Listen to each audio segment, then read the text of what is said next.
Good morning, good afternoon, good evening, wherever you are in this weird world. Well, my name is Jade, and this is The Interview.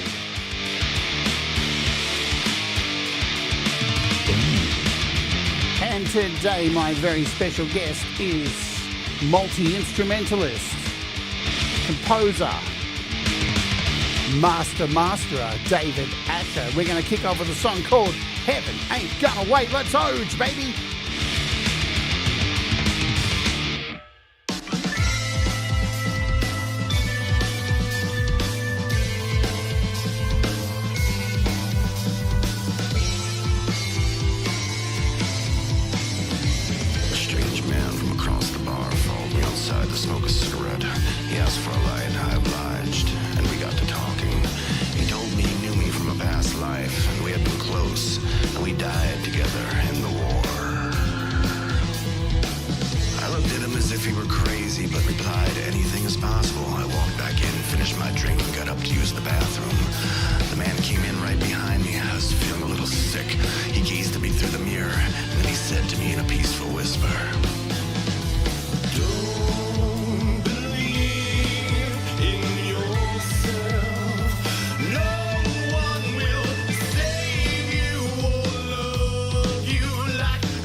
this man that I loved as a brother, this man that I knew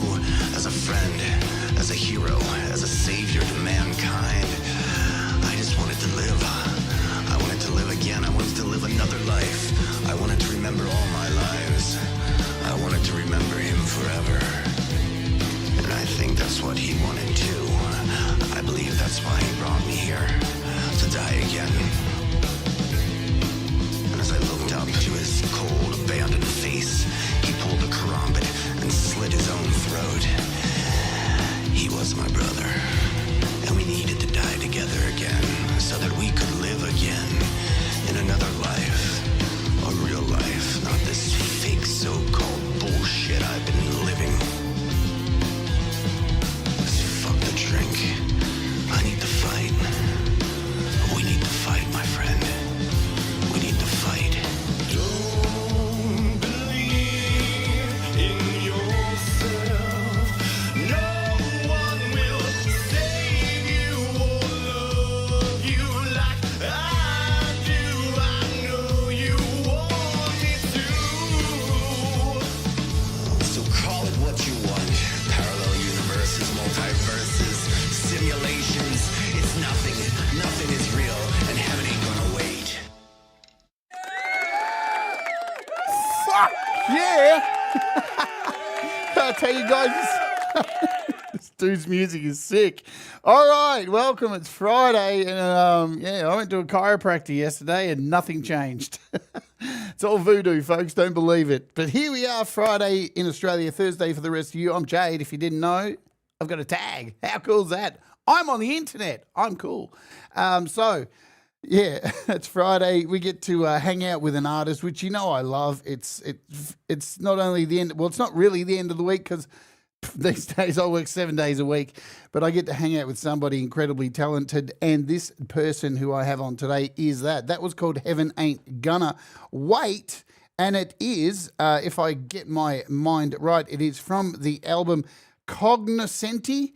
So we'll talk more about that album as we go forward. Welcome to everybody here. You know the drill. I will say hello to you about 30 minutes in. We'll do a roll call once people have settled, relaxed, sit down and warm their asses. All right, so I first came across our guest today. I think the first time was on a Logic forum on YouTube. I was, not YouTube, on Facebook. And I saw that he'd been mastering people's music and getting involved in all of that. And then I fell down the rabbit hole of his music. It was like very varied, his music. And over the last week, I've got to catch up a lot and listen to a lot of his music. And fuck me, it's really wild, just like that track you just heard there. So I see him, he's got his lights on, he's got everything prepared. And he's ready with his shades as well, too, and that's what we want to see. So let's bring him on without further ado. Ladies and gentlemen, my special guest, unmute him. It is David Asher. Let's Oge. Hello. How you going, mate? Hi. You well? You okay?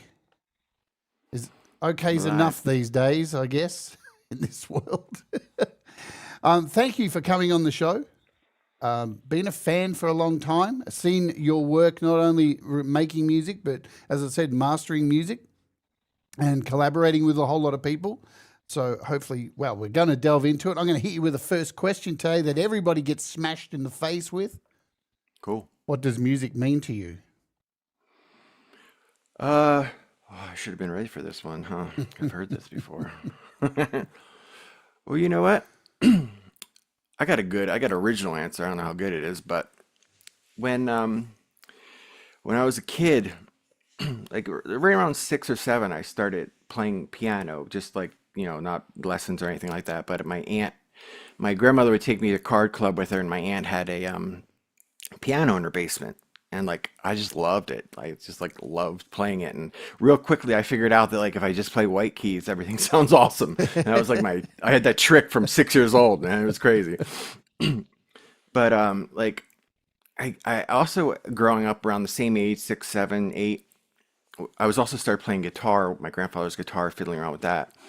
And I always had this fear that I wouldn't be able to find something that I could do for the rest of my life that I would enjoy. Like literally, like at 6 or 7, I was thinking this. So I was thinking, I don't like mowing the grass, so I'm not going to want to do that for the rest of my life. I don't like, going out shopping, so I don't want to do that. But I had a revelation. I remember I was like upset And my mom's like, "What's wrong?" And I was like, I can't figure out what I would do with my life. I just there's nothing I could think of that I would want to do forever. I feel like I would get bored of something. And I was like, wait, you know what? I figured it out. It's music. I love music. I would never want to stop making music. And that's kind of what music means to me. It means something that came into my life early and has never stopped being that thing that I love to do. I don't think it ever will be. It's it's amazing because as music changes, and even like right now, where we're at in the world with music, we've got AI generated music and all this stuff.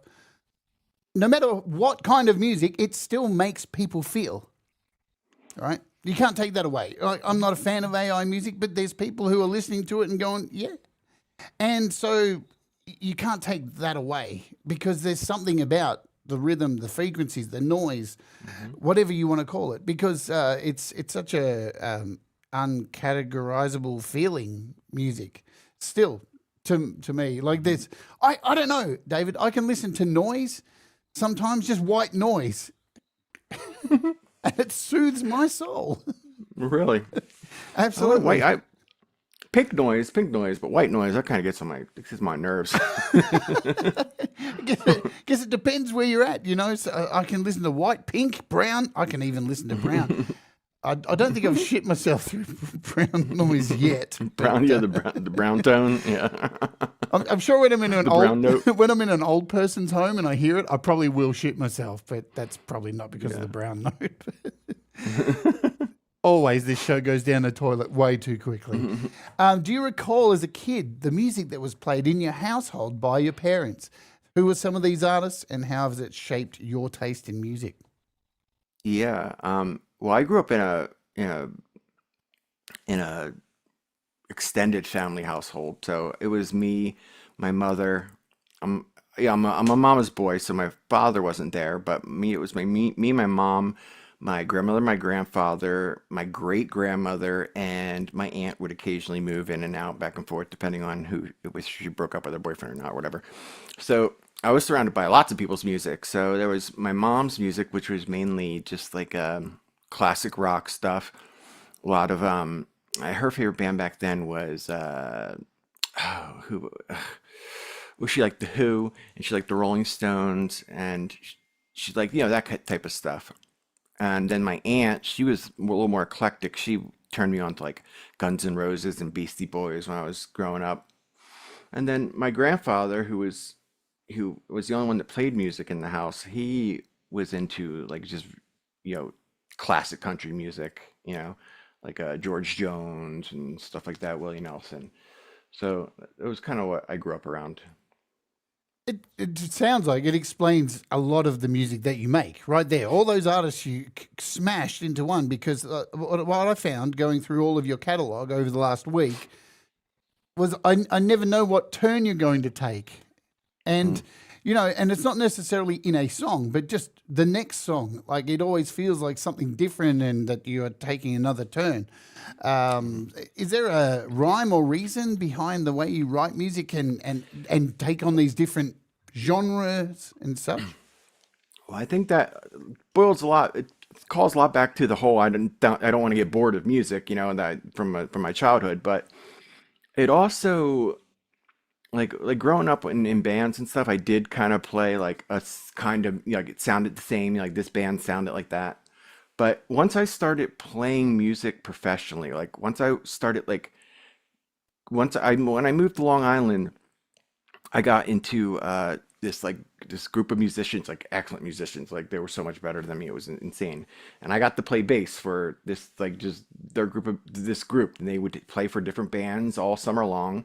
We'd make money, but doing that, like playing Motown on bass, on a Thursday night, and then playing classic rock songs on a Friday night, and just learning all this music and playing it, physically playing it over and over again, till where like it was just it's just second nature.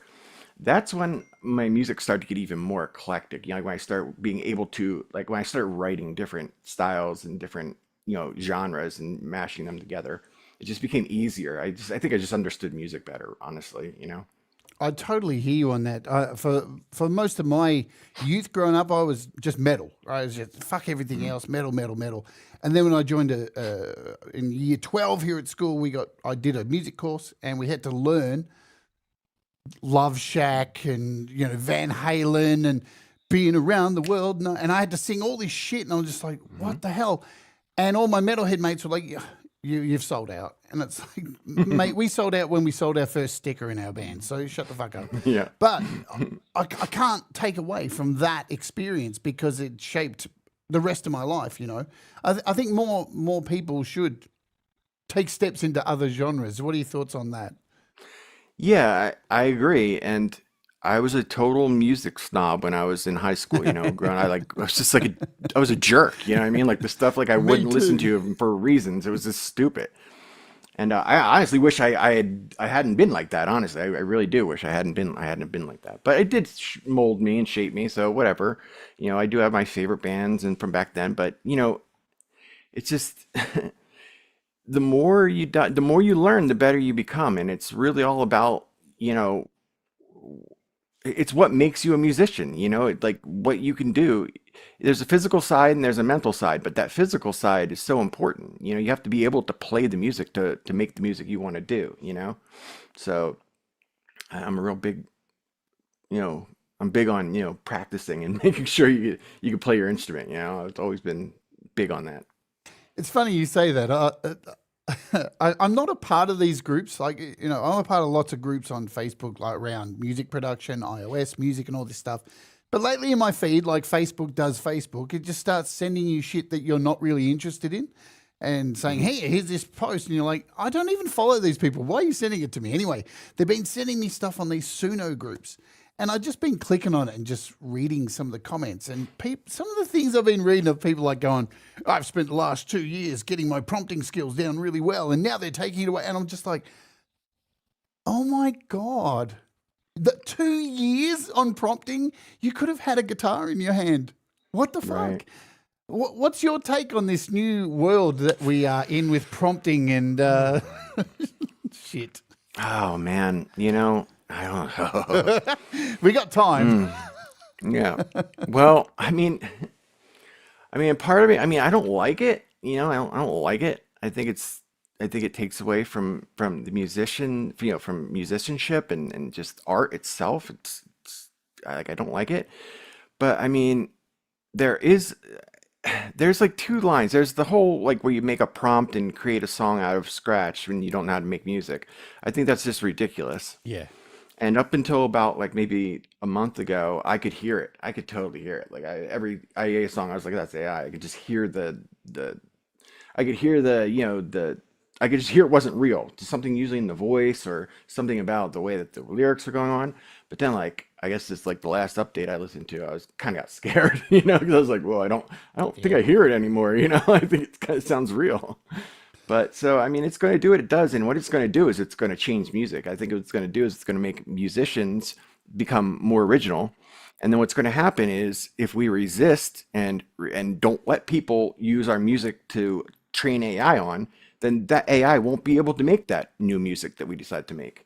So I think there'll be if people are smart, there should be a revolt. Or there should be a revelation or a revolution in music writing where we get more artistic and more creative about it, and then we also resist letting AI be able to use that music to create its music, which I think would put it down in the dirt pretty quick, right? I think that's what's going to happen. I think once all these lawsuits are finished, I think they're going to be stuck with the stuff they've already trained with, and everything else that comes out new is like their hands are off. And I agree, Exactly. 100%, because like music, this is the interesting thing about music. Music not only like helps us, I think, with like getting over things, celebrating things, feeling things. We have feelings. We can't stop them, right? And music, that's the frequencies work with those so well. But the other thing that it does is it changes the world. Like, look back at the Vietnam War and the 70s, how music really shaped the world.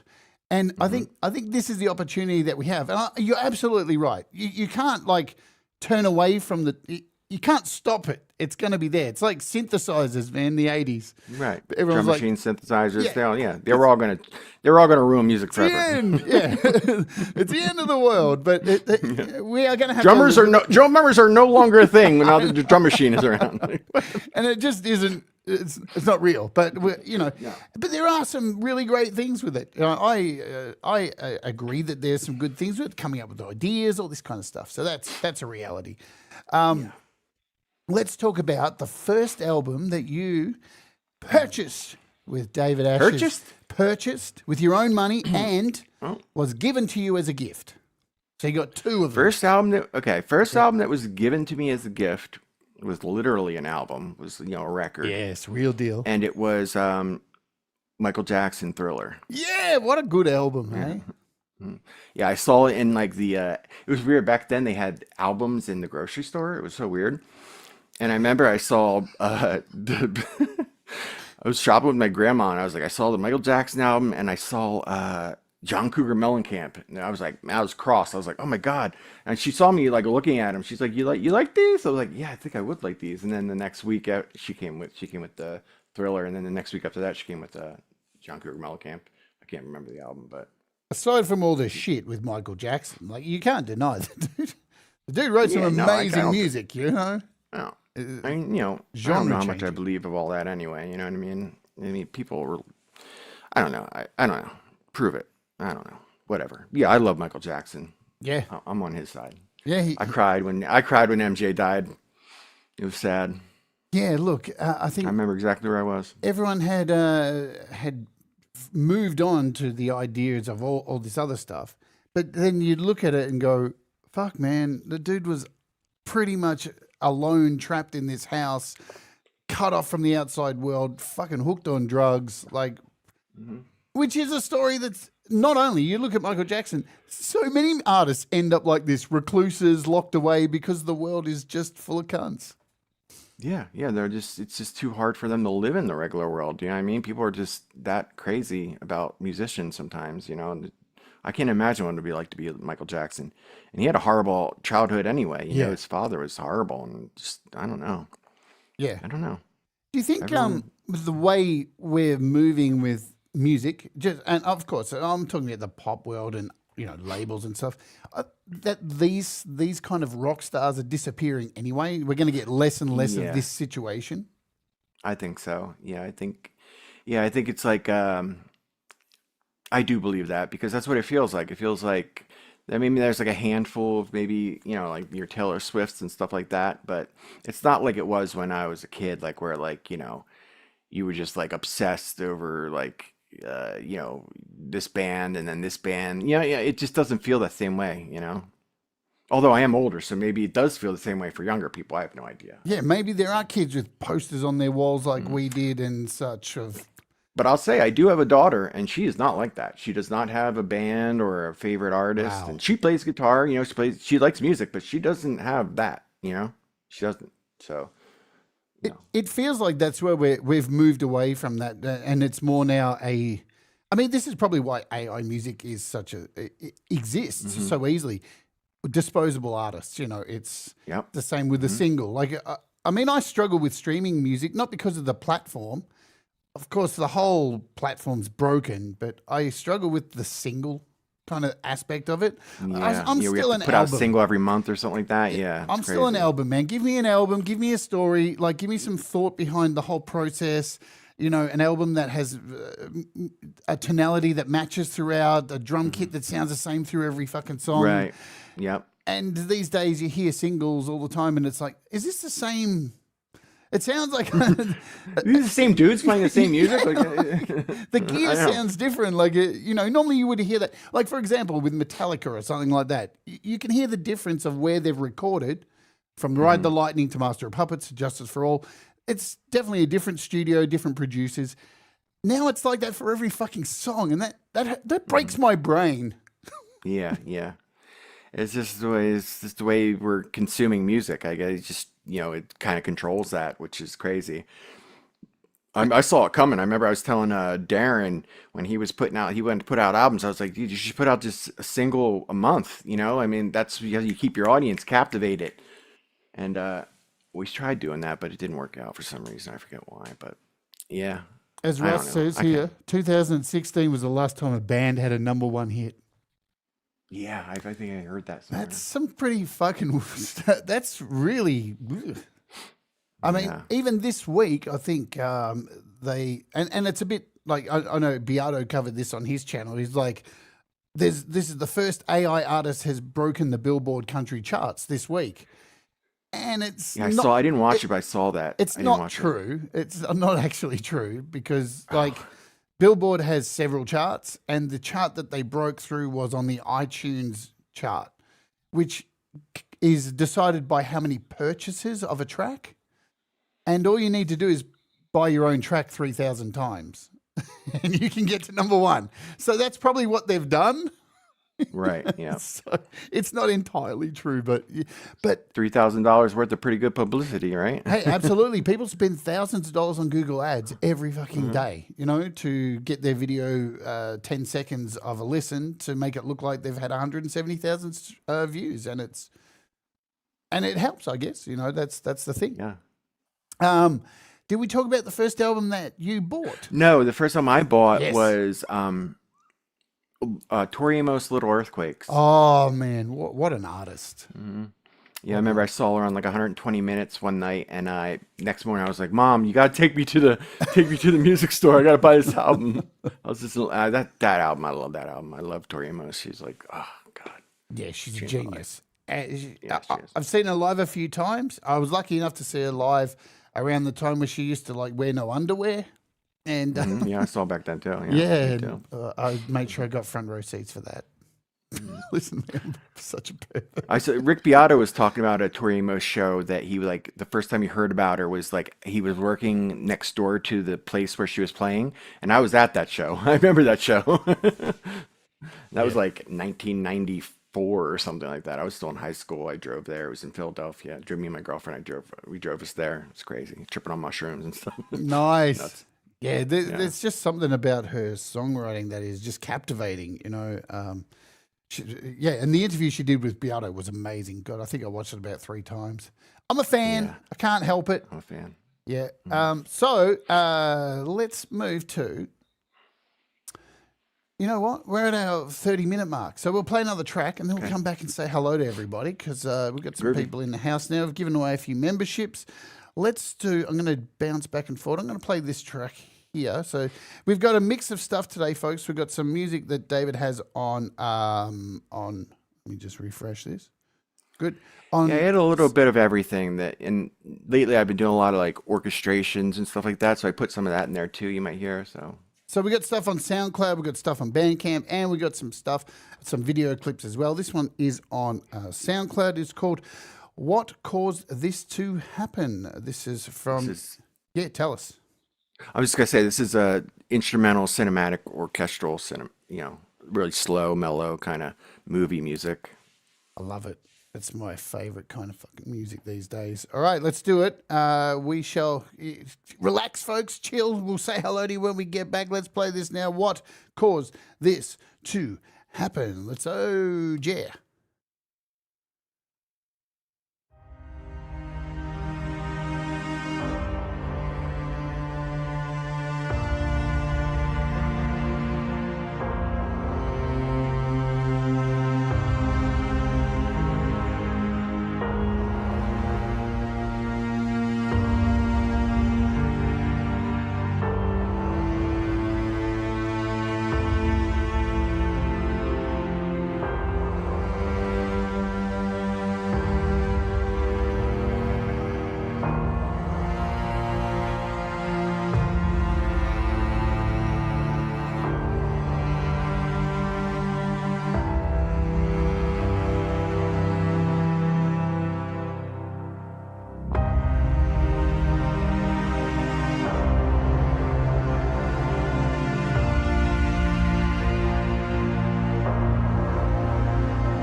Kind of felt weird to put applause after that. That was so moving. I'm like, do I do it or not? Whoa. Hey, let me. SoundCloud. Why do you do it, SoundCloud? You just keep I don't know why they playing. do that. SoundCloud just continues to play afterwards. It's so stupid. Beautiful, moving, really dark as well too. My kind of stuff. Wonderful. Let's say hello to folks who are here. We'll do the roll call. My friends, you know the drill. Type something, anything, so I don't have to scroll up and try and find you all. Just it builds up the comments as well too, and I can find you.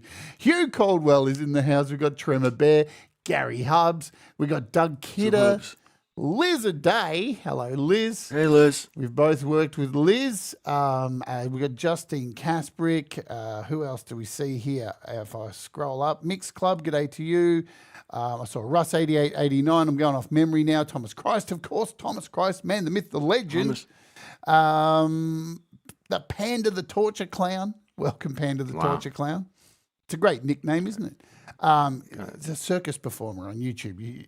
It's worth checking out. Wild stuff. I'll check it out. Jamie Lynn, hello to you. If I've missed anyone, I can't scroll up any further. Ed Zielinski, MJ Capernis. What else we got there? Leela, she writes, me, A, B, C, D, E, F, G. Awesome. Hi. If I've missed you, I will try and catch you as we keep going on and on and on. All right. Let's talk school, my favorite part. Did you? School. Yes. Music, see, for me, music was a big part of my, in Australia, music has always been a part of school. Like they force you to do it, which I love. Kim Hutton Hudson's here as well too, and Sunshine Archer, hello to you. Did they force you to learn the recorder? They didn't force me. I played music in high school. I played music in, ever since, like I said, I started playing music in elementary school. So I was always a drummer. I was a drummer. And I was, jazz drummer, drum captain of the marching band. I was like, I got picked to play with the Trenton State College when I was, I just had all the accolades in music in school. That was me. I was that guy. So drums was your main thing? Drums was what I did for the school, obviously. Yeah. But like I did like when I did the Trenton State Orchestra, I was the timpani player. I did all the drums, like percussion, everything. I did jazz drums, but of course during that time I was also in like my own rock bands, playing guitar and singing and stuff. So this is in school. You're playing it in bands because a lot of people don't do that. I know I was when I was like 13 years old. I was in a band as well, and just going, yeah, man, this fucking rocks. But so, and you mentioned the Trenton State Orchestra. Mm-hmm. Tell us about that because it's quite a. Well, every year the band director would pick someone to go play with the Trenton State Orchestra. Like one of the advanced students, right? And I would do it. I did it sophomore, junior, and senior year as a timpani player. That's pretty wild. Cool. That's wild. Yeah. You go practice with, it's really cool. You go practice with them. You meet like really good drummers and musicians, and it just was really cool. I'll tell you a funny story. So check this out. My band director, right?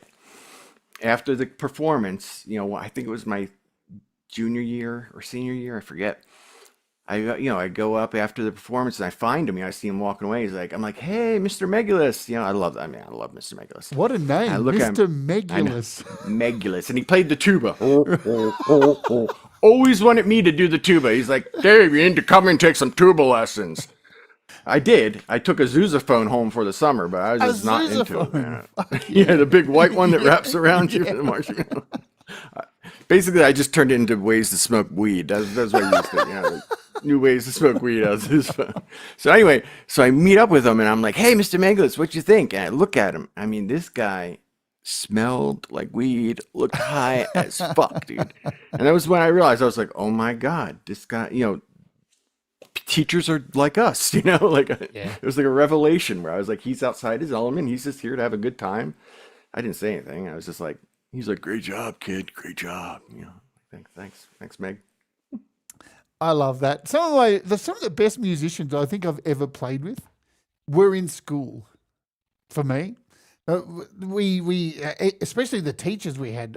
We had this really weird school here. In Victoria, where I live in Melbourne. They changed over our school curriculum to this new thing called VCE, and they introduced, this is no shit, David. They introduced this thing where you paid $200, and that was your yearly fee for this whole course. They put you into the class. You're in with, it was like 50 musicians. They split you all up into 3 bands on the first day, and then you learn 50 covers over the next few months, as well as doing It's like a School of Rock kind of thing. yeah, as well as doing mathematics, Australian studies, English, and some science. So you're still doing your core stuff. And then This is high school years? this is high school, yeah. Okay. And then by the time halfway through the year, you're playing in front of the school every week, and then the last quarter of the year, you're out playing at other high schools every Friday, and just What? fucking insane. And by the end of it, we went on tour with Midnight Oil, 1927. What?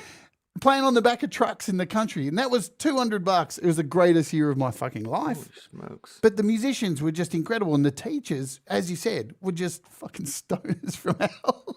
Yeah. But amazing musicians. I learned so much from that, which I'm assuming, doing this Trenton State Orchestra, were you intimidated going into that kind of thing? Or? Oh yeah. Yeah. Of course, yeah. But I mean, the first year I was, second year I was like into it. But what you're saying about your school and how they influenced, like how they wanted people to play music and they did that. That was the exact opposite of Right. American schools.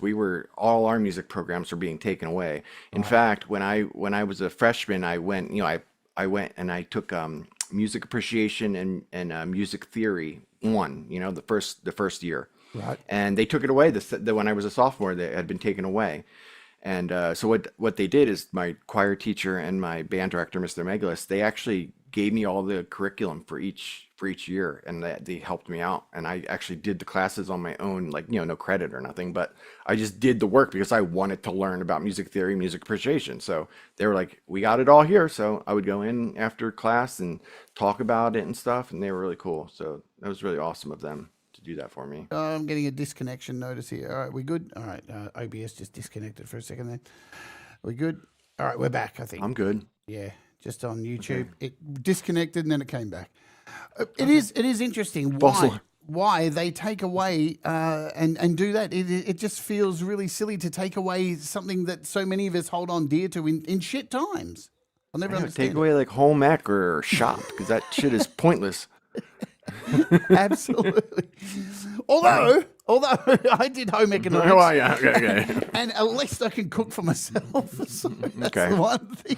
But I mean, have your mom or your dad teach you that shit, you know what I mean? Yeah, absolutely. Yeah, music is definitely far more important, I think. Yeah. Not for. And it kind of makes music, it kind of ends up pushing the whole music isn't really worth anything, like why artists don't get paid money. I mean, if it's kind of all relative, if they put more effort into making music and the arts important, I don't know, maybe not, but sometimes I feel like people take it for granted what musicians do. I think that happens a lot.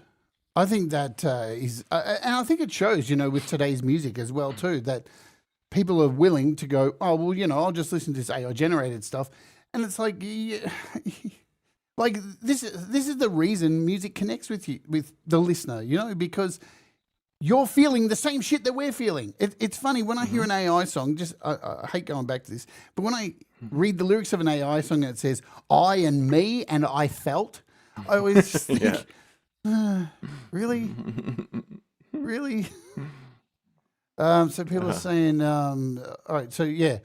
Reopen the stream if you're having troubles. What happened was there was a little disconnection there for a second. Just refresh the stream and it should fix it up. These things happen. I don't know. YouTube's been such a pain in the ass, guys. So there we have it. What was your first band's name? It was Heather.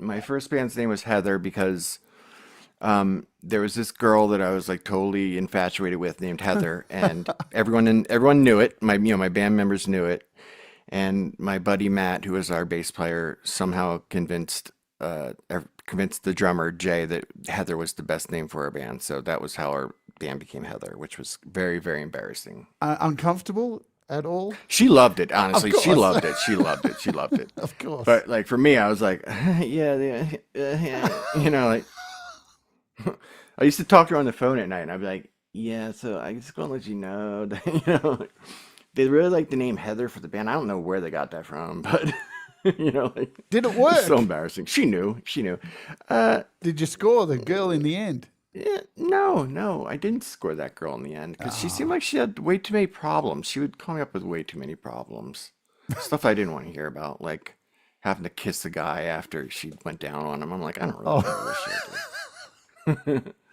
I was like, I like the band name. I don't like you anymore.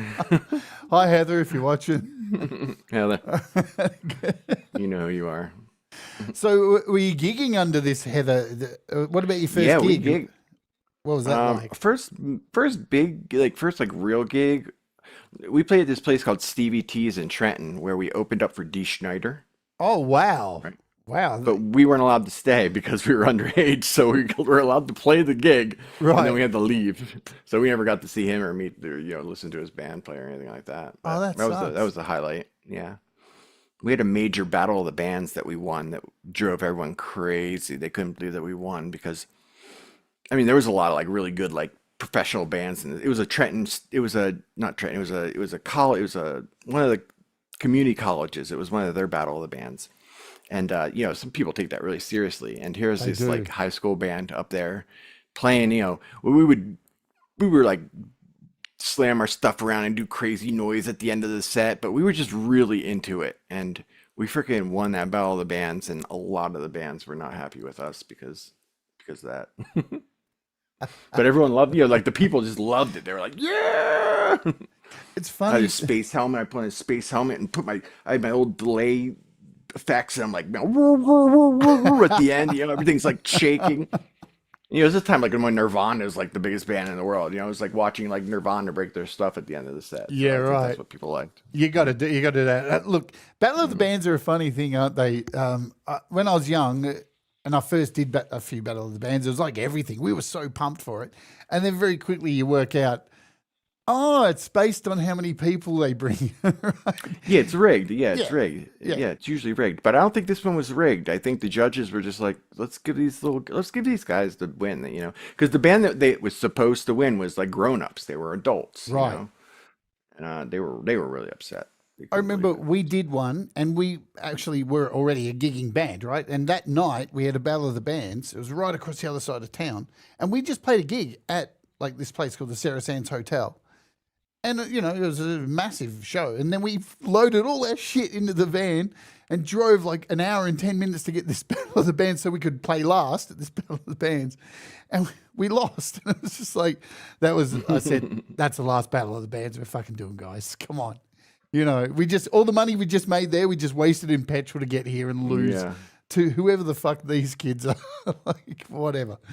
But it's a Battle of the Bands are an interesting thing. And I think it's a better way for people to get some kind of recognition as opposed to these companies now that send you emails saying, hey, sign up with this and we're going to send your music to all these producers and stuff. If you ever see any of those folks, don't sign up. It's a scam. No, it's all a scam. I know.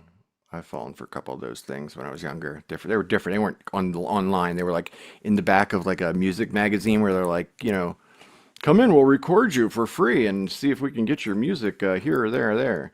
We went, we fell for one. My drummer signed us up. You pay $200, and I knew something was up when I got there. I was looking at the equipment. I'm like, this does not look like it's going to record anything. I'm thinking to myself, I'm like, something is not right about this place. But we played our 3 songs or whatever and left, and that was it. We never heard from them people again. They just took our money. Yeah, I did similar with we have a school of audio engineering here in Australia, and they're always looking for bands to go in to help the students record. We've done it a few times when we were desperate, had no money. I don't think we've ever come out with good recording. But hey, we were helping somebody learn. At least you got a recording. We didn't get nothing. Well, We paid yeah. $200 for nothing. It was straight up scam. At least we don't have to pay for School of Audio Engineering. That's really cool. So Yeah, that is cool. you're also a part of this. You mentioned it earlier. This NY Music Collective, Stilts. Tell us Yes, about this yes. because this sounds so intriguing. Stilts. Well, we're disbanded now. It's all disbanded. But Yeah. what was going on was when a bunch, all our musician friends. I grew up in New Jersey, and I knew a lot of bands, I knew a lot of musicians, and we all played. At the time, I was playing in a band called Sandy Gilmore and the Bloodsucking Vampires. So I was in a goth band, right? Yeah, I was in like a gothic rock band. But like we realized that like everything we did was, it was like we did what we did. We had parts and we played parts, and we never really jammed. And we started learning how to jam. And so we every Friday night we'd have this Stilts collective. We called it Stilts, and we would just go in the basement with a bunch of musicians, press record, and just start playing. We wouldn't say any, wouldn't say nothing. We wouldn't say a G, D, F, wouldn't call out chords, wouldn't call out anything, and we would just record the whole thing. And we did this for like a whole summer, and it was just so cool, man. Some of the stuff that we were making was so cool. Like, I mean, I just the way that the music would change because someone would mess up, it was just so cool. So that was what Still started as. It was just like a collective, it was like a jam night for us, for musicians that wanted to kind of like get away from the grind of playing the same songs over and over again. But then when Matt Martin, who was he was in Heather, and he was the guy that kind of created Stilts. That was his idea. He ended up moving to Long Island, and I followed him there after he was there for about a year. I went there, and we started Stilts up together as like an actual band, like a touring show playing band. And that was even cooler because we had songs. Now we did have songs, but we had like a show. We had like fire throwers and stilts walkers, and we had like the whole freaking thing going on. And we would do one big show a year at this awesome theater called the Vale Levitt in Riverhead. And it was just insane. Like we'd have hundreds and hundreds of people there. They would come, we'd have other bands playing. It was just insane. It was just like so cool. It was probably like the most successful I ever felt as a musician. That sounds like heaven to me. It was Absolutely. heaven. Yeah. Like similar. We had a thing called Utensils here in Melbourne. 50 people in the part of the collective, and we'd hire a warehouse and just call random people for random rehearsals or recordings. Hmm. And everyone would get a coloured wristband, and we'd put colours up on the board, and when your colour was up, you had to improvise. And that kind of shit, I think, really makes you a musician. Yeah. Yeah, it does. Yes, it does.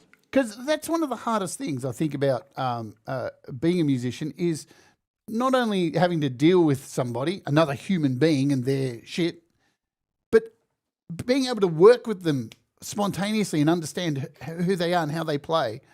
And what that And does. it's not easy. No. It's not easy because some people are different. Like some people you can just jam with. Some people it's harder to jam with. And I don't even know why. It's just something between the two of you that is, you don't communicate as well with musically. It's so weird how that happens. But yeah, I've been there. Yeah, because we all learn different techniques, and Yeah. people say technique is everything. And yeah, but like the same technique is not what everybody learns. So you have to really, look, I think some of the best musicians in the world can do that, could join something like Stilts and just be a part. And like you said, sometimes it's the mistakes in it when you're doing that kind of stuff that turns out to be the thing. Oh, we've got to recreate that now because that's fucking sick. Yeah. It was all about the mistakes with Stilts for real. It was like that would I mean it was like a trip, man. Like we'd like speed up and we'd change keys like half, we'd just two keyboard players playing against each other, and like we'd get this weird like warble in the room because they were playing different notes, and it was just like what's going on here? It was stuff you couldn't even recreate. I don't think I could recreate some of half that stuff we did. But some of it turned into actual songs too, which is weird, It's just weird how it works. I think that leads me just quickly, and we're going to come back to this later on, into recording music. Like I think I hear this term, red light fever. People use when they as soon as you start recording, the fear kicks in. Oh right, yeah. Right? And people panic about that kind of stuff. And I think a lot of people forget that some of the greatest songs in the world happened by mistake.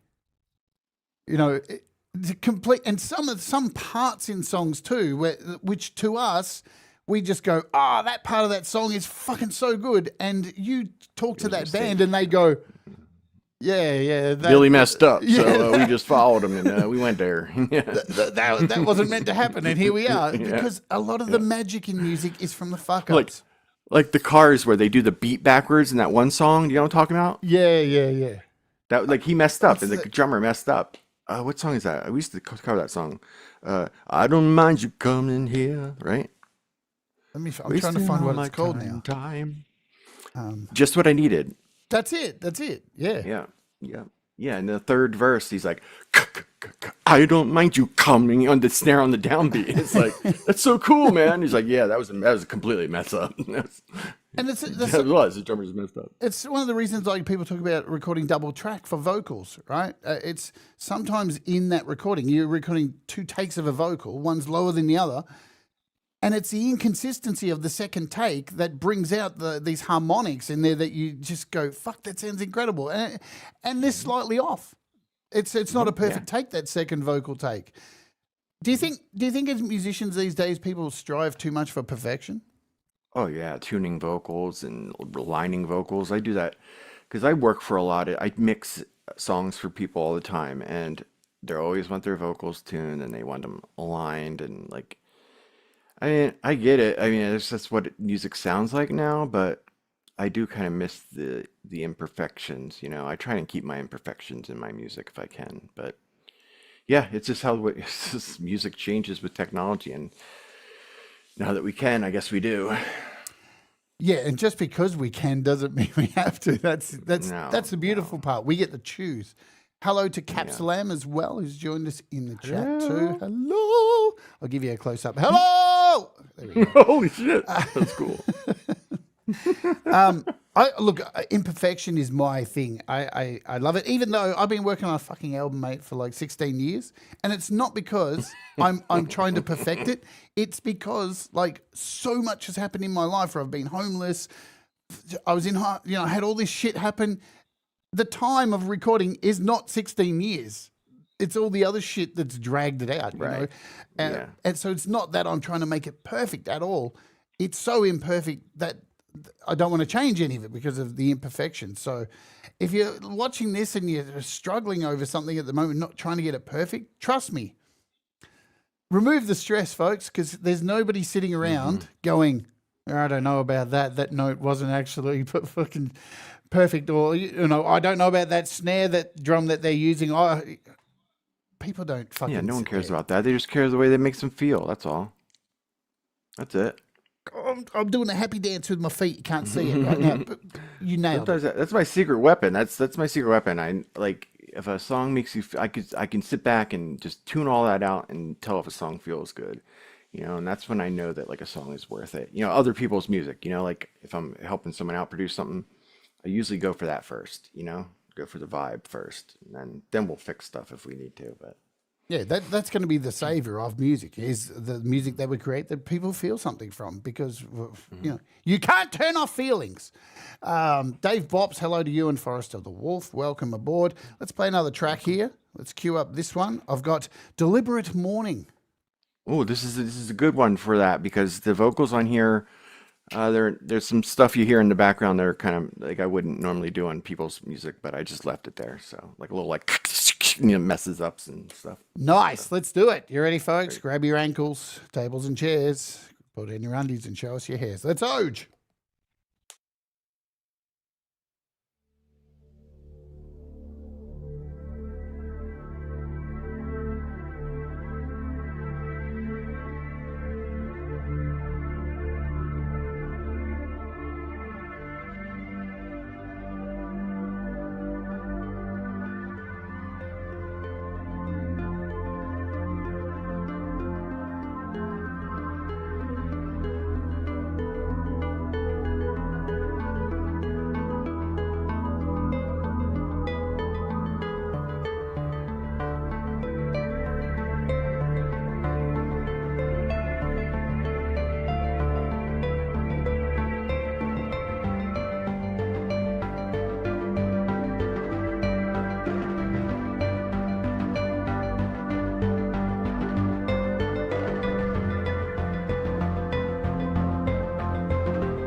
watching away the widow makes.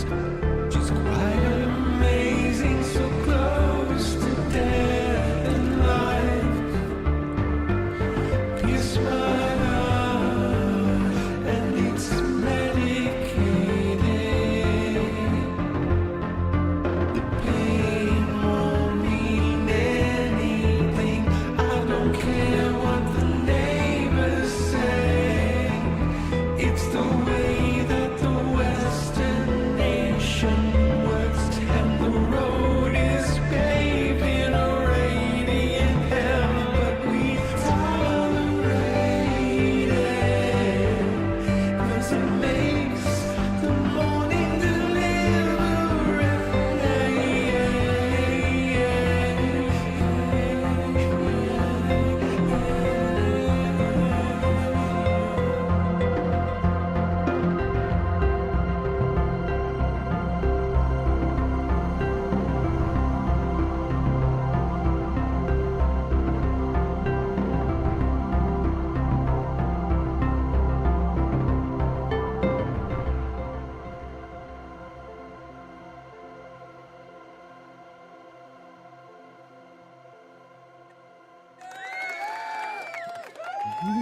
Fuck me.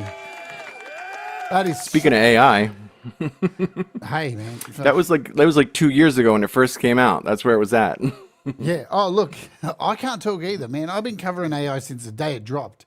You know, 3 years ago when we had our first, music stuff and videos, Mid-Journey, all that stuff. Because you got to cover it. It's here. You got to talk about it.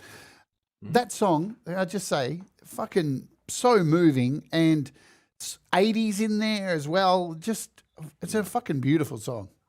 Like, Thank you. As I appreciate said, that. I really do.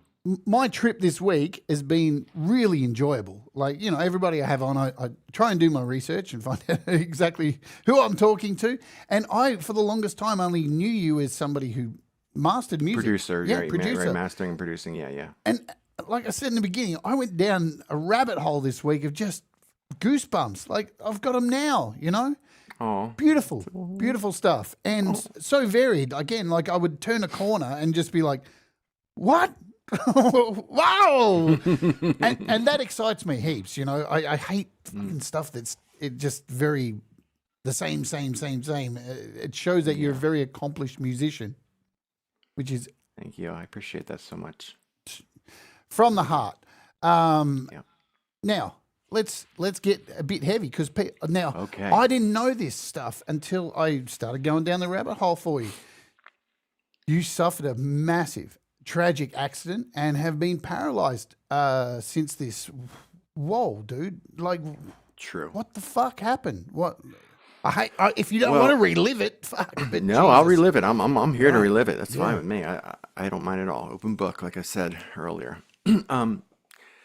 Well, I was always a very active kind of guy, so I was doing one of my you ever hear of the rainbow gatherings? No. You ever no? Okay, they're just like big kind of like hippie thing. It's almost like a Burning Man, All but right, it's like yep. been around for longer. Sure. So I was on one of my I'm gonna travel around the country and do the gathering and do this, and I ended up traveling around, and I ended up in Oregon, which is a place in Eugene, Oregon, which is a place I had lived before. I was like I landed there, and I was just out in the woods one day. I was out there cleaning up a campsite for a friend of mine, and I was climbed up a tree. I was always a really good climber. I was like, Dave, Dave's, he's a climber. You get him to do it. He does the climbing stuff. And I was just a little, it was a little wet out. It was raining a little bit, and I climbed up about 30 feet up in this tree to take down these ropes for tarps. And I just slipped and fell, and I was all by myself. Oh fuck, man. Yeah, and I fell 30 feet, landed, broke my back on the bottom of like the root, the root growth on the bottom. It was like some, these are some big trees out there, and it was I think it was like a state forest, state land or something like that, and middle of nowhere, broke my back. I knew it instantly as soon as I couldn't move, and I didn't have my phone on me. Fuck. I didn't have anything. Yep, and I laid there for over 24 hours until No. the next. Yeah.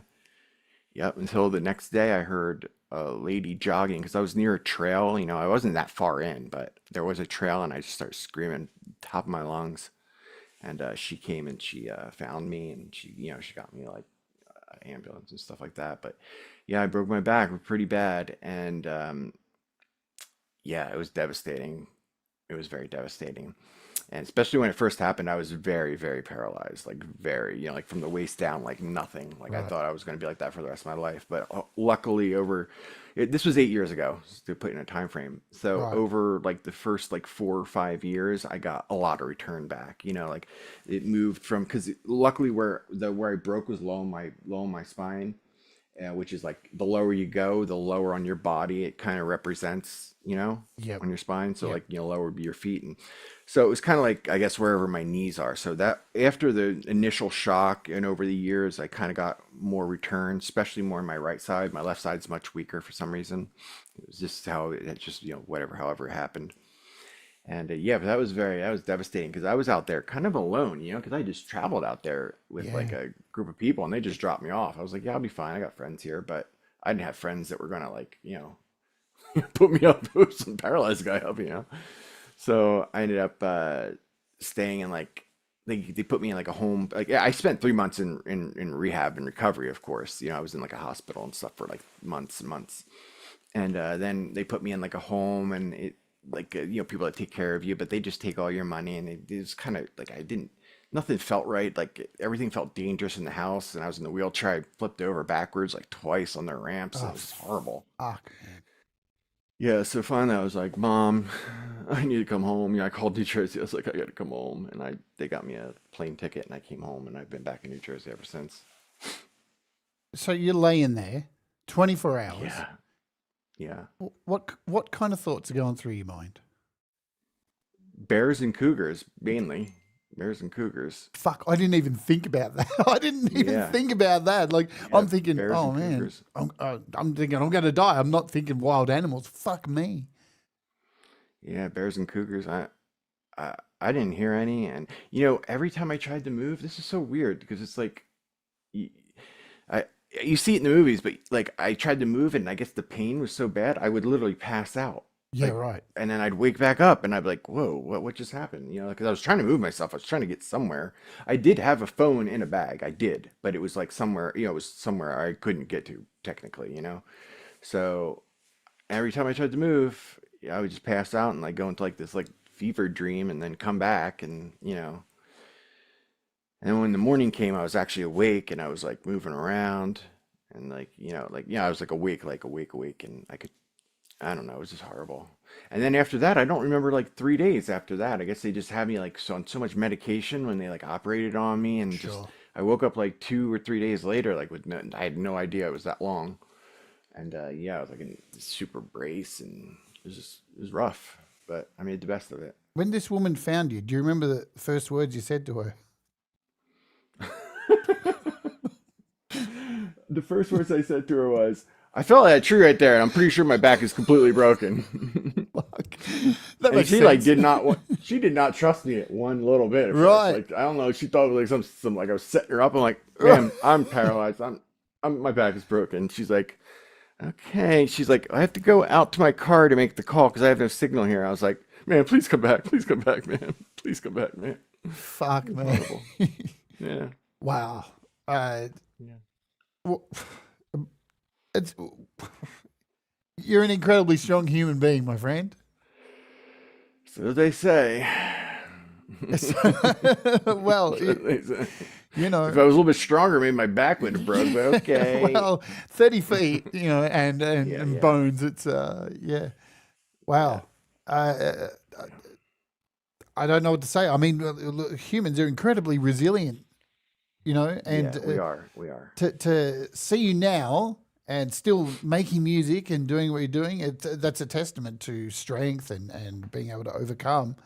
I mean, I can only imagine, right? The amount Well, of it has a lot to do with what I'm doing now, honestly, because I was always a performing musician. That's what I did. I performed, dance on stage and sing cover. You know, I would do my thing, but I couldn't do that anymore. And I was always good at recording. You know, I knew the basics of recording. I wasn't great, but like that was when I was like, you know what? That's what I'm gonna do. I'm gonna get more into this, into the production side, and help people out with that. And honestly, it worked out. It's been years and years and years working on it, but you know, that's kind of what sent me in this direction as a producer and a composer. You know. So I know I'm hanging on this a little bit, but you know, I love stories of strength and musicians, and you know, because we are like, as musicians, we're used up. I feel like we're like an old used condom.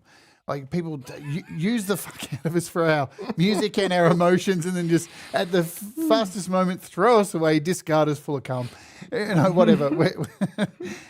When the good times are over. See you later. Goodbye.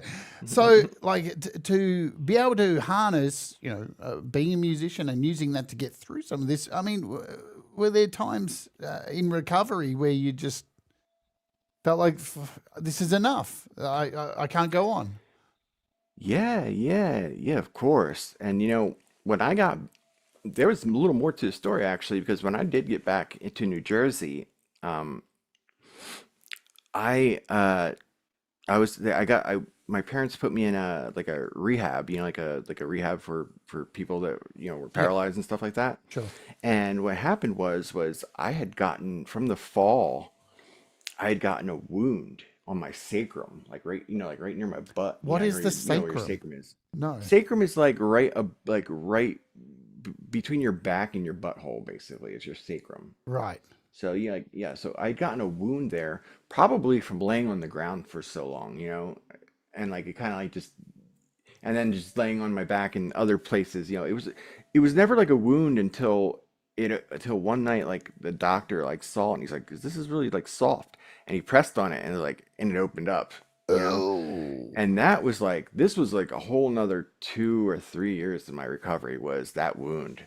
Because that wound was so bad and it was infected and you could see my bone. And basically what I had to do was I was in like rehabs for 2.5 years. I got a surgery. It was like a flap surgery where they pulled my skin and like closed it up, and it wasn't supposed to, you know, didn't have a very good chance of, you know, working, but it did, thank God. And then after that, you know, I was in these places where like it was like, just like a place where you recover after these things, and they would put like this like suction thing on there to help the wound heal. And then I went into this place for 3 months where I did the what is it called, the chamber. You go in like this glass tube. Hyperbaric It's chamber. Yeah. hyperbaric I've chamber. been in Yeah. one of those. Fuck me. Yeah, I did that every day for 3 months. Wow. And I think that really helped me heal. That Yeah, really they're helped me good. heal, They're yeah. good. And luckily my aunt worked there at that hospital, and they just took care of me because of that. You know, they were like really nice and they just took care of me, you know. And yeah, that was a long road. That was a longer road to recovery than just breaking my back. That wound and everything that came with that was just horrible. That was the worst. And I really felt like I really felt like quitting. And what happened was I started recording music on my iPhone in all these places. That's what I started doing. Playing the drums on GarageBand on my iPhone. You know, I got a whole album of music that I made in these places. It's called it's The Cruel. It's like one of the, it sounds like crap, of course, because it's just I just didn't do a very good job. But yeah, like some of those songs on there basically saved my life, especially the one The Cruel. When I realized I could still make music, I was like, okay, this is cool. I can still make music. You know, because I was a drummer. I used my legs to, you know, I didn't know what I was going to do. You know, I just felt so broken. Yeah, that's the one. Yep, The Cruel. That was one. All those songs on there from different rehabs, coming to you from rehabs all over New Jersey. Wow, that's unbelievable. And I know what you're talking about because I was in the exact same place. I was not exactly nowhere near exactly the same place, but in hospital, and you know, they took out my spleen. I had ITP. I was bleeding everywhere, and I was in hospital for like 2 months. Thought it was the end of my life. And if it wasn't for having my fucking iPad there to continue making music, I don't know. I probably would have jumped out that fucking hospital window. It was so full on. this comment here, Alchemy of the Pen. I genuinely thank this person for introducing me to music and shaping my formative years. A precious soul. Yeah, she's a good friend. She did the album artwork for the Consenti, and also I did a cover album recently. I like covers I recorded throughout my life, and she did the album. She's a wonderful artist, amazing artist. Go check her out. She's ridiculously good. I don't hear you. Okay, there you are. I'm so impressed. No, I'm still speechless. I'm always impressed by the human endeavor, the way we are able to bounce back through. Just it amazes me. Like you look around and see so many stupid people at the moment, like can't even work out how to pump petrol and stuff like that. And it's like, oh, I hope you have the ability to fight back from something like this and are able to be as strong as this. It blows my mind. It impresses me a lot. Not only your music, but that. So I'm so glad you're still with us. It was something I technically had to do, which was, it was like I had to do it. So, I had to push through it. It was strangely, like in retrospect, it's like I'm like one of those people that are so laid back and chill about things that it's almost like it was all good. It was just all good. This is what life has dealt me, and this is what I'm gonna have to do to make it work for me now. Like I know I was upset. Believe me, I had my moments where I like was crying and felt destroyed, but most of it was just my my easygoing attitude and my I didn't feel like a will to survive. It felt like a just take like do what you got to do, dude. Like that's what I heard in my head all the time. It's like just live with it. This is it. Yeah. This is what you got to do. This is who you are. This is who you are now. You got to do this. And it was really hard at first to even like I accepted it, but the hardest part was sharing it with other people. Like it was really hard for me to like talk about it in the beginning. That was the hardest part. It was like it made me feel weak. You know what I mean? Because people treat you different too, like when stuff yes, like they this, do. right? They And absolutely do. They treat you way different. And way in the different. beginning, you want people to talk to about this kind of stuff, and then at a point, it starts to get like, hang on a minute, I'm fucking more than this. Remember me? I'm not this thing that happened. Did you go through that? Yeah, and I tried. That's what I'm saying. I tried not to. Not to, because I felt that, especially with like a lot of the nurses and people in these recovery places, But like so, like I wouldn't really tell people that it would like when I started doing my mixing and mastering business. When I started actually charging clients and stuff like that, I wouldn't tell them until like they became like sort of like a friend. I just didn't feel it was necessary. I didn't feel like my story, and it was just like I said, it was kind of made. It wasn't so much of. I mean, I understood like they might treat me differently, but it always just made me feel weaker to like have to say that. Yeah. I don't know why, but it just, I didn't want to admit it that, like I can't walk and I can't do this and I can't, I didn't want to admit my weakness. That's what it was. I was just embarrassed, I guess. But I mean, when I started to do it, it did, people were cool, people were cool. Wow. Full on. Let's play some It's music. heavy. Yeah. It's heavy. Yeah, Yeah. let's play some music. Let's play some music. This is Sequoia. Sequoia. Sequoia. Yeah, I don't think know. I kind of made it up. Honestly, I just made it up. So. I was taking a guess, I thought I was No, doing definitely. good. It looks like Sequoia. You're good. You're good. But I just made it up, so I don't Nice. expect you not to pronounce it. Let's do it. You ready, folks? Let's play this track. Let's Oge, baby. If I've got SoundCloud working. There's another cinematic thing. Beautiful.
the call to arms.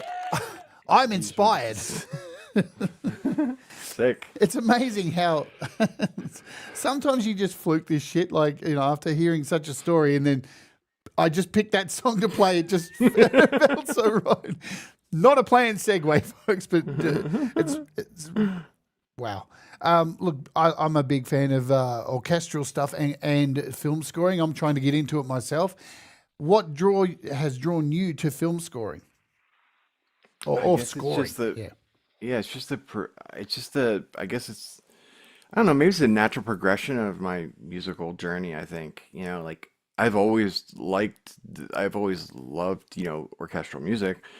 And now, like, I guess, what it is it's the technology. Like once I started producing and stuff for people, I started investigating, what types of music libraries I can use and like what, and as soon as like I found stuff like Spitfire and stuff like that and like realized I could make that music like right here, sitting here in my bedroom, I was like, wow, I'm going to do this. That's actually that's the first one I ever did. That song right there. That's why I put it on there. That's the first cinematic piece or orchestral cinematic piece I ever wrote. Yeah, so that's why I wanted to put it on there. Now, when I reached out to you, like I do everybody who comes on the show, I get you to pick 6 songs yourself. And knowing you had a really hard time. Yes, I had a very hard time, yeah. It was very hard. Because you're picking 6 songs that represent you as like a musician. And like you said, I play all kinds of weird shit, you know what I mean? So it's like, what do I pick? What do I pick? I even changed songs up on you in the end there. I know, I loved it, and I just sat back like going, I'm not involved in this, man. This is you. Like I think when I first started doing the interviews, I was picking the songs, and then I was like, yeah, what am I doing here? This you got to let people represent themselves, right? Because it's interesting. We talk about this. Many people I've interviewed. Every artist has that song that they go, oh, I'm not really sure about this song. And it a lot of the time ends up being the song that people go, oh, I love that song. Yes, exactly. Exactly. So, yeah, that's why I stopped doing it and got you to pick it. And but even when I did the reels and stuff and shorts for this, I just picked a completely different song that you hadn't sent to me. One that I liked, I heard and went, I really like this song. I think Beautiful Mistake. I saw that. Beautiful song, man. I was sitting here last night and I was sitting with my friends. I think it was Brad Example and Ivan Idea. And I had my speakers on in here and I was just going through some of your songs. And that one came on and Ivan was like, that song's awesome. And I'm like, oh, that's what I'm using then. That's what we're going to use for the short. So film scoring, and look, if that was your earliest one, that's pretty sick. I wish my first stuff was like that. But you are right. We live in, I think we forget sometimes, we do live in the future to be able to have all these orchestral instruments at our fingertips. Insane. It's fucking mind-blowing, And it sounds so good. As if you learn how to do it correctly, it can sound so good. Like technically that's the first one I wrote, but I wrote that with the BBC like intro orchestra, and I actually went back and I replaced everything. Like I wrote it originally, but I went back and made it sound better after my experience of like knowing how to program a long long strings, right? Or whatever the instrument may be, or the violin solo. Once I got a nicer library, that the violin solo would be easy. You just learn how to create with these VSTs and these libraries, and it's just amazing. And now the stuff they're coming up with. You ever play with Swam? You can play with Swam. Oh yeah, right? yeah. I've covered it heaps on this channel. It's just mind bending. That's insane. You can actually perform in the with a lot of these libraries, with these orchestral libraries, you have to kind of piece them together yourself. Yeah. Like you can do all the long notes and you got to do all the short notes and you got to go back and you got to do all your dynamics and make sure you got to work the part. You know what I mean? You got to work the part to make it sound good. With the Swam stuff coming out, especially the horns sound amazing. You just I have with the horns. I have one of those MIDI. That's what I want too. Yeah, it's a little breath thing, It's just like a little breath thing, go, purr, purr, purr, purr, and you just play, and it just sounds so good. It's like you perform with it, and it's just so amazing, You don't have to do all that extra work behind it with, your automations and stuff like that. When I first covered Swam, one of their apps, so the first one, I think it was a brass instrument or something. I sent them the video of my demo, and they were like, "Yeah, great. With the next one, you might want to get an expression pedal." And I'm thinking, don't tell me how to like play. And then I went, you know what? Maybe they're right. And I bought an expression pedal. Oh fuck! It changed everything. Like Yeah, you changed understand everything. because I think people, especially getting into orchestral stuff, like they don't understand how there's so many different parts. You see an orchestra, and I know before I understood orchestral music, and I still don't understand it to the level that I wish I did. Everyone has these parts that all make it sound so amazing, and they're all very different, these little parts, and everyone's doing this, and it's the articulation and where they're playing on the violin, and it's super important.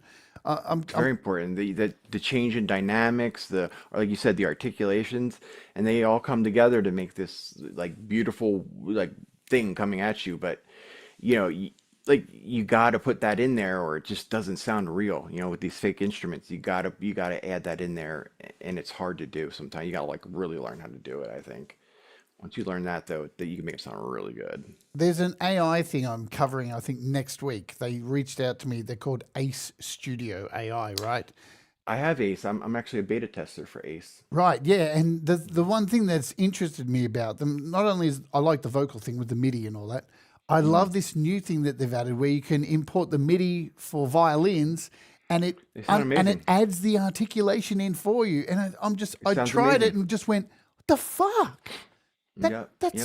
I've been beta testing them for a while, and with their new stuff, like they had one violin, I think, on the first one, but now they have a bunch of stuff. They have violas and stuff.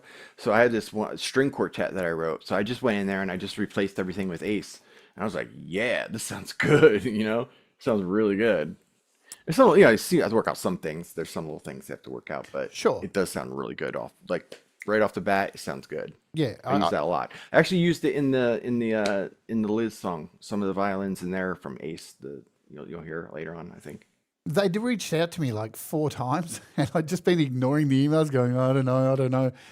I finally reached out, and I'm glad I did, because there's some stuff in there that's really good, and that's where AI comes in. I think that's wonderful, because not only is it helping you do that, but helping you understand. So in the future, you'll probably be able to do that yourself, by seeing what it does to the MIDI you put in there. I love that kind of stuff because you can learn from it, which is really cool. And I like to layer those type of things in. Like you put you have one library, basic library, and then you layer in a couple of these solo instruments, and it really makes it come alive. You know what I mean? Like it makes it sound like a real orchestra, because you get these like the little inconsistencies and differences in sound.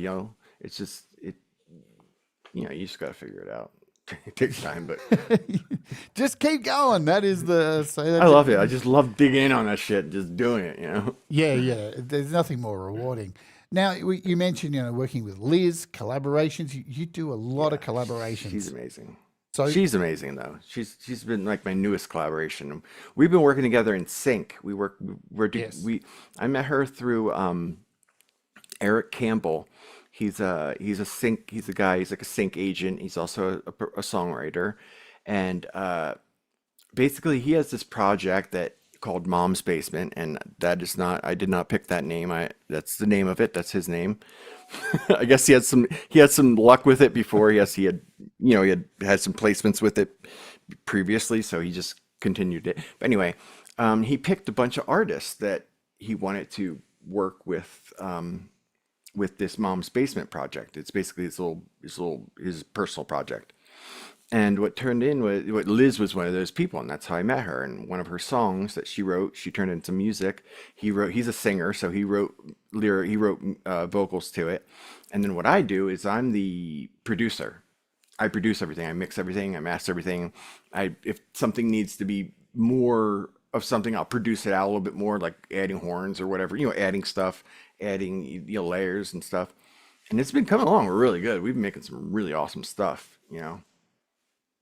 I can't talk highly enough about Liz. I've had the pleasure of releasing a single with her this year. It's probably my favorite song I've ever released. Definitely the most catchy thing I've ever fucking released, but that's all due to her.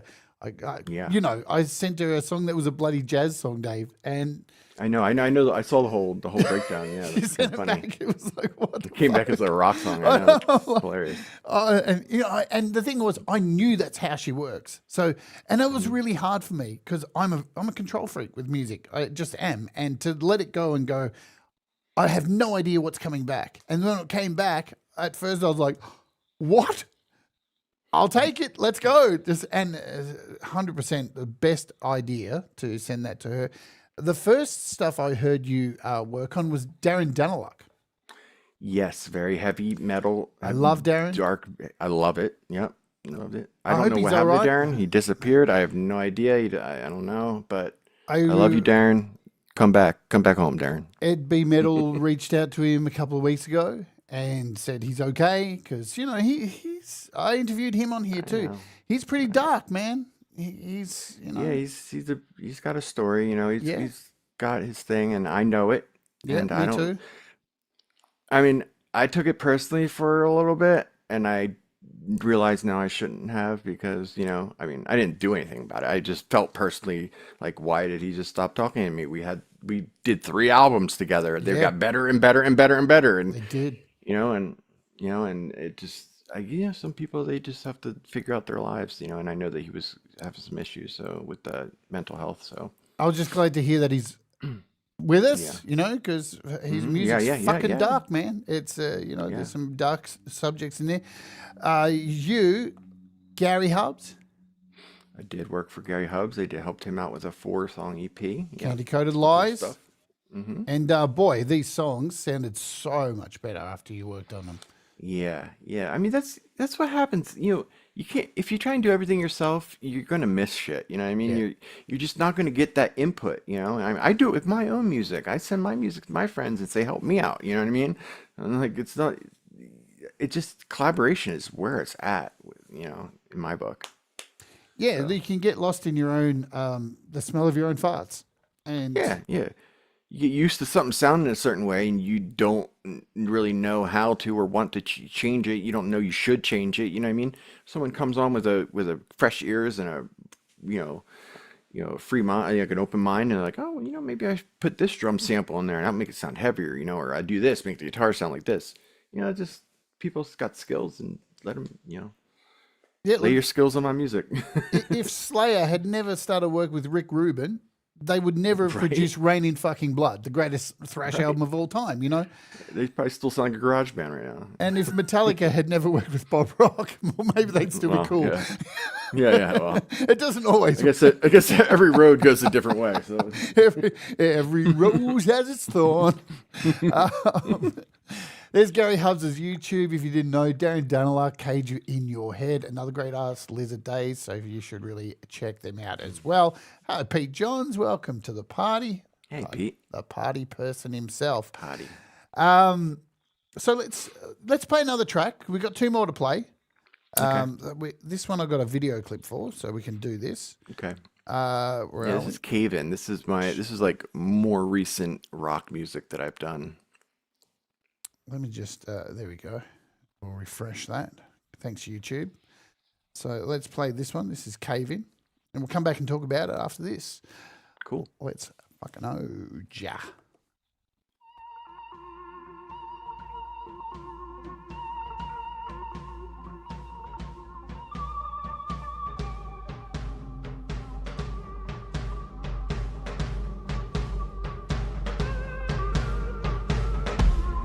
Thing about this hazy, crazy world is what haunts you, wants me in, and yet we forget. Everybody loved days ago. She was just a day away from breaking down. The neighbors found her hanging from safe and sound. The spirits traveling far through space and time. It pulls you down.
What a fucking killer song that is.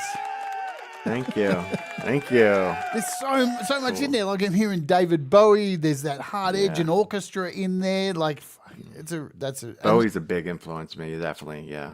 Definitely. and great lyrics too. You can't go Thank past. you. Really, really good lyrics. Man, but I'm so happy I asked you on here because I'm going to repeat again. This week's been a pleasure just going through. And the worst thing was, right, when you sent me all your links, you didn't include a YouTube channel. And I was searching and I couldn't find it. And then I only found it this morning. I swear, I told you this before. I thought that I heard you say once in one of your things, like, "Oh, I'd rather not have the video," and maybe it was the other way around. was the So other I way was like, around. yeah. So I just messed up. So. No, it's all I had good. him in there. I wrote him in once, and then I was like, "Oh, maybe she didn't want to." I don't know. Whatever. I found it. Last night, and I'm just like, oh, right. Well, maybe you didn't want to play the clips because, like, you've been remastering a bunch of your stuff, recently. Yes. But none of that's part of that. Not really. Well, But yes, I I've wasn't gone through sure. everything. Yeah. I'm just Yeah. grabbing. No, all that stuff is legit. I did. Like, I literally had that link in there. I gave you like every link to that song originally, and then I was like, I told you, I overthought the whole damn thing. I was just like, it was like the hardest thing I did all month, and that's like saying that's ridiculous. It's hard, I'm just grabbing your Bandcamp. Here we go. So, yeah, and I see on your Facebook you've been re-uploading some stuff. I don't know, was it on this one that you've been, Yes. There's a lot of I've mastered a remasters bunch of those here. albums. 2025 remaster, Betty 25 remaster. Yeah, they're all old. They're old, like 2004 to 2009 recordings on like 4 tracks and stuff. So I had to do something with it. Well, let's talk about mastering, because it's a subject dear to my heart. I kind of do it on my Patreon for Patreons, and I'm no expert at it because it feels like it's a changing thing, and just like music, everybody's got their opinions on how loud certain things. We had the loudness wars. What do you aim for? What's your kind of go-to mold to master a song? This is the way I look at it. A song's loudness is already determined by its mix. Right. So trying to push that into higher levels, I don't really think that's necessarily worth it. There's some like tricks, like you could clip it a little bit to get a little bit more headroom to get it louder, or just, some basic compression, obviously before the final limiter.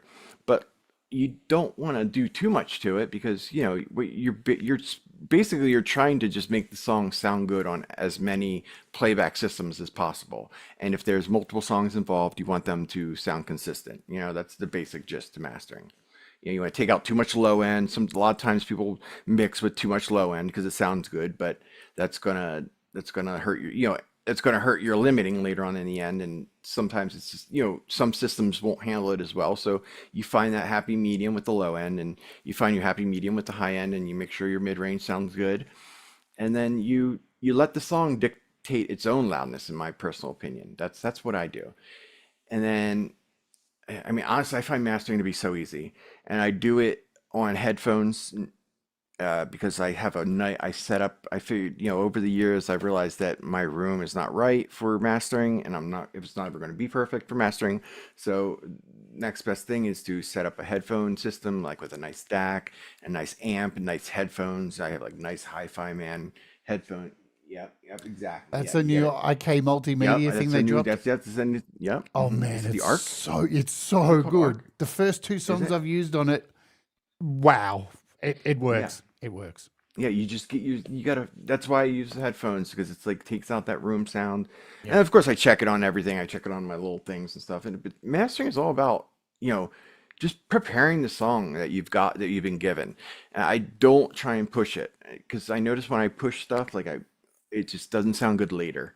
It might sound good like when I'm doing it, like having like a nice big smiley face EQ, and like clipping it a little too much so that I can get more out of it. And then I go back and listen to it, I'm like, oh my God, that sounds distorted right there. Like, how did I not notice that? But you just don't, because your ears, that's another thing, your ears, you have to like really know how to refresh your ears, Rest. And like, Yes.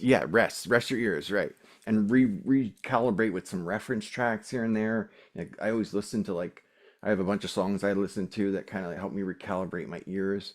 because you could go off the deep end with some of this stuff. Yeah, for It's all sure. about Like it's all about tiny moves and just doing things. You know, on it's the my last on my part of everything.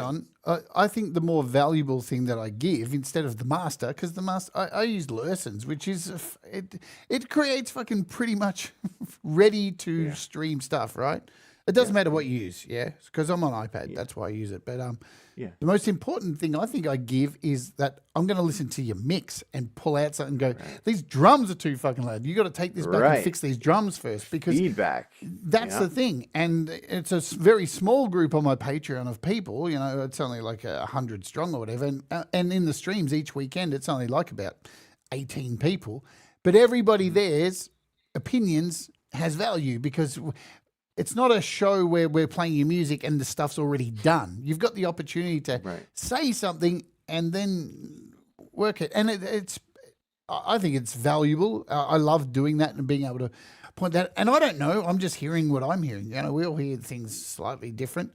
But I think you're right too. I think this whole laughs thing.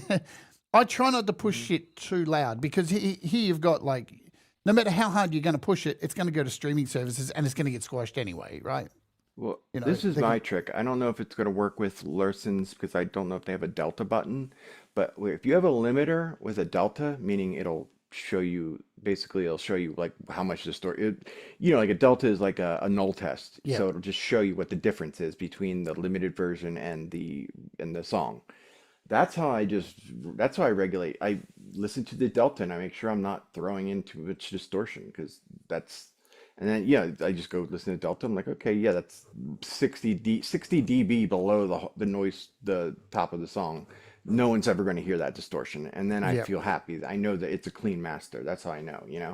And I use Ozone because I beta test all their stuff too. Yeah. yeah. I've got all this So stuff as well. It's sitting on the yeah. Mac over there. That poor Mac, it's collecting dust over there. Yeah, but I like that Larson's thing. I have that on iPad. I always thought that sounded great too. I just need a delta button though when I master professionally because I need to know that I'm not adding in anything horrible.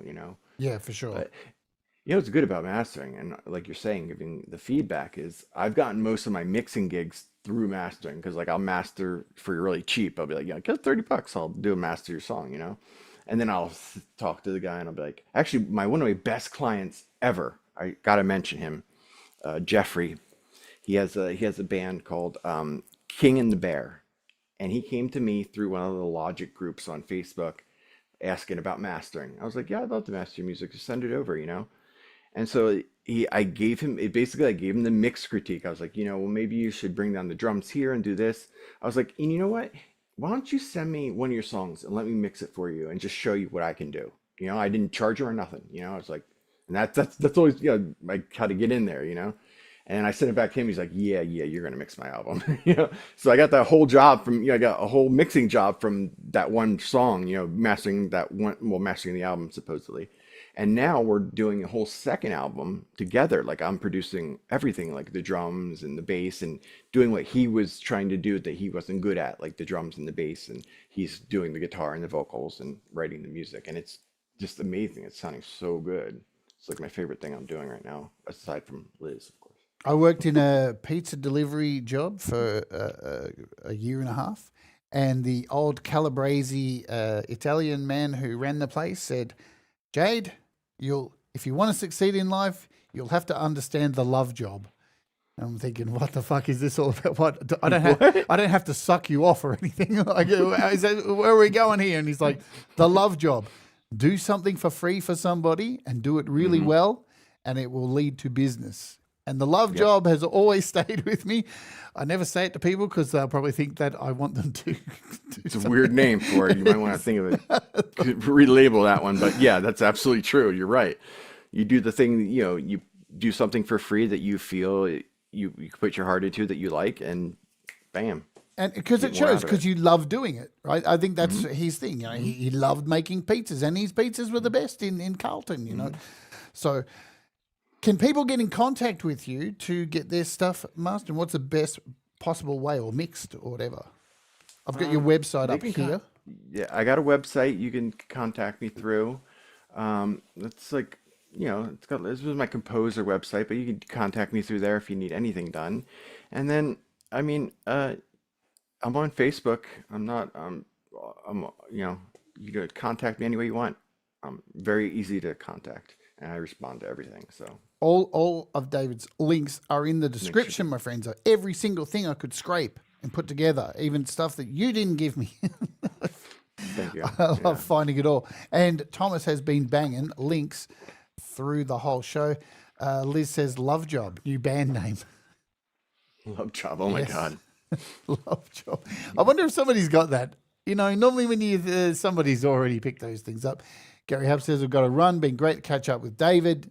See you later, Bye, Gary. Hubsy. Thanks for hanging out.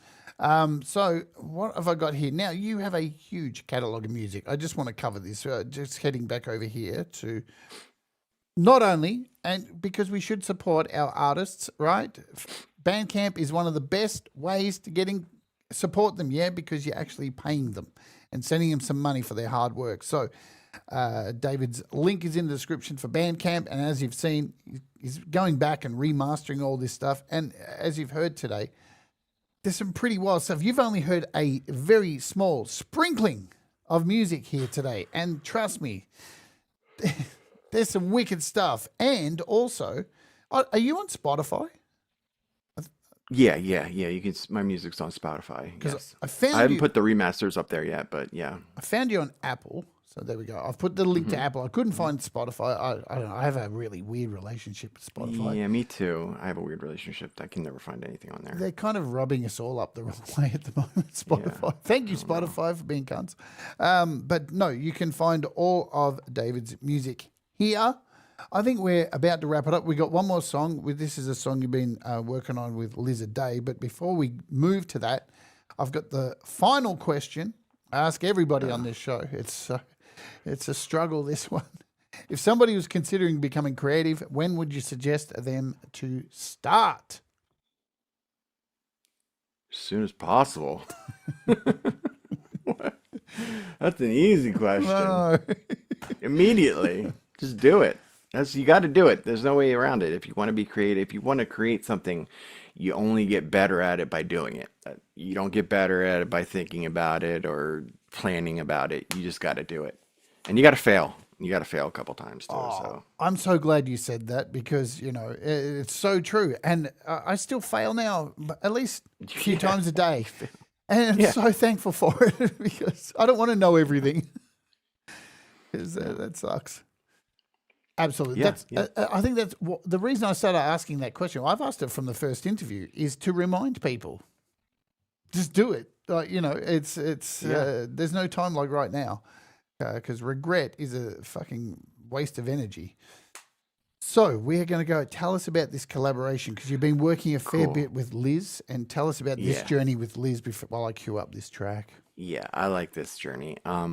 So Liz and I, like I said, we met through our production sync thing with Eric Campbell, who he has the Mom's Basement thing, and me and Liz hit it off really quickly. And Eric also kind of represents her as like a sync. He's her sync agent, so they also brought me in on their little thing because I was helping her out, with like some arrangements, ideas, and doing just like helping make songs better. That's what I do. I take stuff and I just kind of make it a little bit better. I add some stuff to it to make it better. In my opinion, that's my opinion. But so they thought so too, and I started working with Liz on that, and we just hit it off, and we would just like literally like just talk all night, like we text message.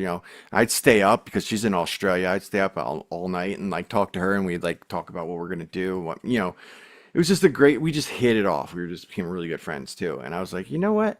I have this like kind of like dark wave cinematic music that I've been making that I want like to have vocals over top of it. And I was like, can I send you some of it? She's like, yeah, absolutely. And she loved it. And then she sent me back some stuff. And I was like, oh my God, I like cried. And, I'm like, yeah, this is good. This is good stuff, So we got 3 songs in the works now. This one's pretty much, this is a finished mix. And, so I figured I'd share this one. It's kind of, haven't shared it with anyone yet besides us. So figured to debut it here with you since of the relationship, the threesome we have. Yeah, and even Russ 8889, he just dropped his Cat Named Vienna album, and Liz performed on that too. Heard that. It's yeah, she's a gun. There's no denying. She's it. amazing. I just can't believe the way she just sings on stuff, and it just sounds amazing. Amazing. I think I found her on Facebook where she was doing these cocktail hours, and I watched for ages just as a silent viewer, going, "What the fuck? Is she really in Australia? Like, I gotta hook up with this person." And Yeah, she's a musician, performer through and through, man, through and through.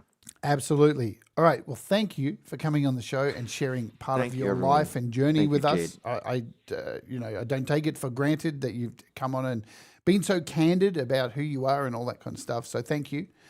Thank you to everybody who's been here today. If you're watching on the replay as well, we love you too. Do all the things that help love the, you. the YouTube algorithm that's, completely skewed and mental at the moment because YouTube, what can I say? Thanks, YouTube, for making life even more difficult every single day. Let's go out and play the song. Please hang on the call so I can say goodbye to you offline. And we are out. Oh, I should just quickly remind everybody too what's happening tomorrow and just over the weekend on the channel. We've got tomorrow, if I can find it all quickly, we're taking a look at 2 apps in one show. So we're taking a look at this thing called Nova Limit and Nova Drive by Simon Alexander. That's happening. And then straight after that, I'm doing, finally, a look at Moises' AI Studio.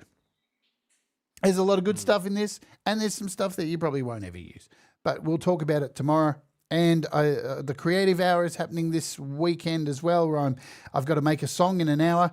There's a post on the community tab where you choose what genre I do, and I have to make the song just using samples. So that's the prompt for me this week. And the rant, I do have the rant ready to go, is a subject near and dear to me this week. Stress. Because boy, man, this has been a stressful week. So that's what's coming up on the channel. Next week's interview is with Just Naya. It is a creator rewind. We're bringing her back to see what she's been doing over the last few years since she came on the show. Anyway, enough of my pointless, idiotic speaking. Let's get down to this track. This is Skin in the Game. Do all the things, folks. Do what makes you happy, the most important thing. And skin in the game. Let's Oj. See ya.